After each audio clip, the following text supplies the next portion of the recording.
सुनिए श्रीमद् भगवद गीता, कृष्ण और अर्जुन का अद्भुत संवाद। गुरुजी, जिस तरह से आपने बताया कि हमारा मकसद जीवन में आगे बढ़ते रहना चाहिए, लेकिन आदर्श जीवन की हम यहाँ पर बात करें तो एक आदर्श जीवन क्या है किसी भी मनुष्य के लिए? धन, दौलत कमाना, वैभव कमाना, मान सम्मान कमाना, क्या है? देखिए, अगर हम आदर्श की बात करें, तो आज से बहुत पहले भगवान राम ने एक आदर्श जीवन लोगों के सामने रखा। और वो आदर्श जीवन ऐसा था कि जिसको इराक में मेसोपोटामिया सिविलाइजेशन थी, वहाँ से लेकर और इधर जावा, सुमात्रा, बोर्नियो, इंडोनेशिया में सभी लोगों ने अपनाया। मनुष्य के जीवन के बहुत सारे पहलू होते हैं।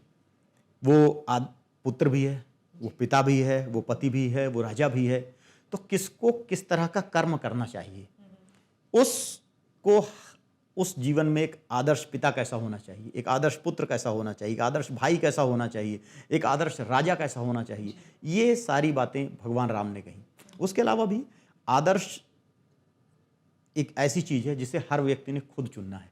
यही प्रभु परमपिता परमात्मा ने जो हमें संकल्प स्वातंत्र दी है कि हम अपने जीवन में चुन सकते हैं, वह आदर्श चुनना हमारे अंदर है कि हम किन आदर्शों को लेते हैं, किन आदर्शों को लेकर हम अपने जीवन में आगे बढ़ते हैं।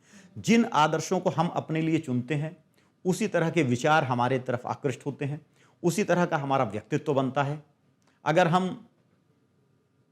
दुर्गुणों को, जिन्हें समाज दुर्गुण कहता है, उनको हम आदर्श बनाते हैं, कई लोग ऐसे होते हैं जिनके लिए कोई गैंगस्टर आदर्श हो जाता है, जिनके लिए डाकू आदर्श होता है।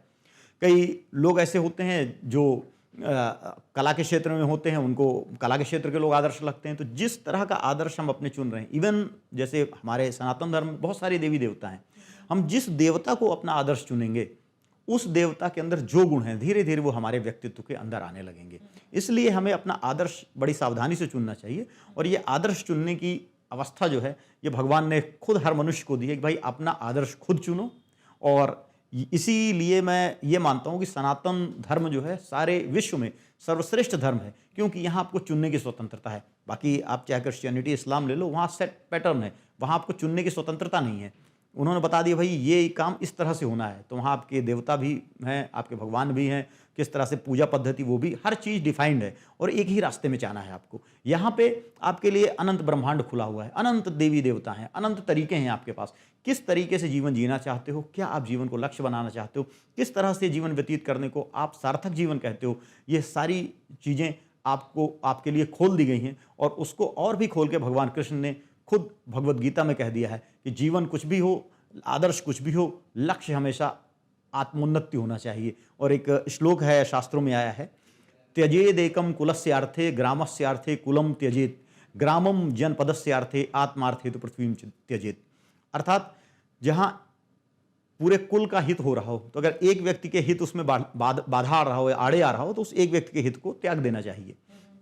अगर पूरे गांव का हित हो रहा हो और एक कुल का हित उसमें आड़े आ रहा हो, तो उस कुल के हित को त्याग देना चाहिए।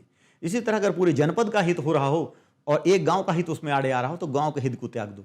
लेकिन अगर आत्मकल्याण हो रहा हो और आत्मकल्याण में चाहे कोई भी बाधा आए, उस हमें बाधा को दूर कर देना चाहिए, क्योंकि आत्मा और परमात्मा के बीच हमारी इस आत्मा को परमात्मा से मिलना, यही जीवन का लक्ष्य है। और इस जीवन के लक्ष्य को आगे बढ़ाकर हमें काम करते रहना चाहिए। तो भगवान कृष्ण भी गीता में यही कहते हैं कि यही हमारे जीवन का लक्ष्य है।